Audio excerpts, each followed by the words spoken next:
नमस्कार, आप देख रहे हैं लाइव टीवी न्यूज।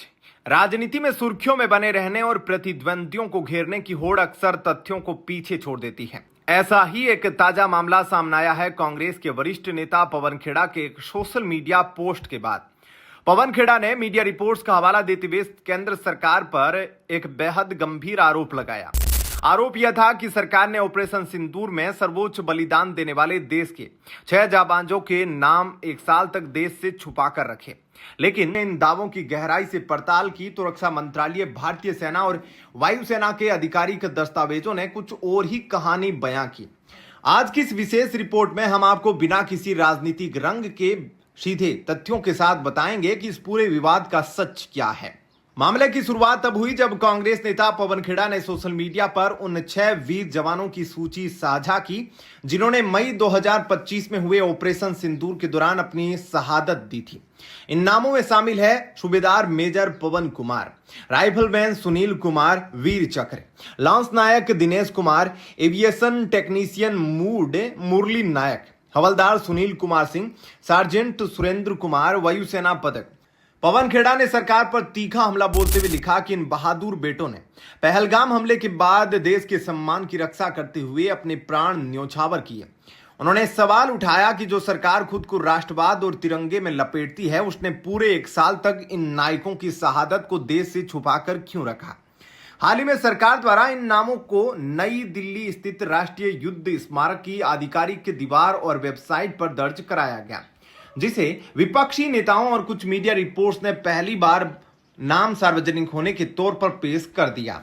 अब बात करते हैं सबसे महत्वपूर्ण हिस्से की, यानी तथ्यों की। जब इस दावे का फैक्ट चेक किया गया तो ये आरोप पूरी तरह से निराधार साबित हुए। भारतीय सेना, वायुसेना और रक्षा मंत्रालय के रिकॉर्ड बताते हैं कि इन जवानों के बलिदान को कभी छुपाया ही नहीं गया था। 2025 में ऑपरेशन सिंदूर के दौरान ही सेना ने समय समय पर इनकी शहादत की जानकारी सार्वजनिक की थी। आइए सिलसिलेवार ढंग से सबूत देखते हैं। सबूत नंबर 1, सार्जेंट सुरेंद्र कुमार, वायुसेना पदक। भारतीय वायुसेना ने 13 अगस्त 2025 को आधिकारिक तौर पर ट्वीट किया था। तत्कालीन air chief marshal AP Singh खुद राजस्थान के झुंझुनू जिले में सार्जेंट सुरेंद्र कुमार के पैतृक गांव गए थे, जहां उन्होंने शहीद के परिवार से मुलाकात कर अपनी संवेदनाएं व्यक्त की थी। यह जानकारी तब सार्वजनिक डोमेन में थी। सबूत नंबर 2, सूबेदार मेजर पवन कुमार। भारतीय सेना की व्हाइट नाइट कॉर्प्स ने 16 मई 2025 को ही ट्वीट कर सूबेदार मेजर पवन कुमार की वीरता और सर्वोच्च बलिदान को नमन किया था। सबूत नंबर 3, हवलदार सुनील कुमार। सेना की रिकॉर्ड के अनुसार अस्पताल में इलाज के दौरान 6 जून 2025 को हवलदार सुनील कुमार सिंह वीर गति को प्राप्त हुए थे। व्हाइट नाइट कॉर्प्स ने 7 जून 2025 को ट्वीट कर इसकी जानकारी देश को दी थी। सबूत नंबर 4, राइफलमैन सुनील कुमार। समाचार एजेंसी ANI ने 11 मई 2025 को एक वीडियो रिपोर्ट जारी की थी, जिसमें जम्मू के त्रेवा गांव में राइफलमैन सुनील कुमार के पार्थिव शरीर को पूरे सैन्य सम्मान के साथ लाते हुए दिखाया गया था। उन्हें मरणोपरांत वीर चक्र से भी सम्मानित किया गया। सबूत number 5, Agniveer Murli Nayak, aviation technician. White Knight Corps ने 20 मई 2025 को आधिकारिक रूप से ट्वीट कर देश के इस युवा जाबाज को सर्वोच्च बलिदान को श्रद्धांजलि दी थी। सबूत नंबर 6, लांस नायक दिनेश कुमार। पुंछ सेक्टर में संघर्ष के दौरान लांस नायक दिनेश कुमार की शहादत की जानकारी भारतीय सेना ने 7 मई 2025 को ही ट्वीट के माध्यम से साझा कर दी थी।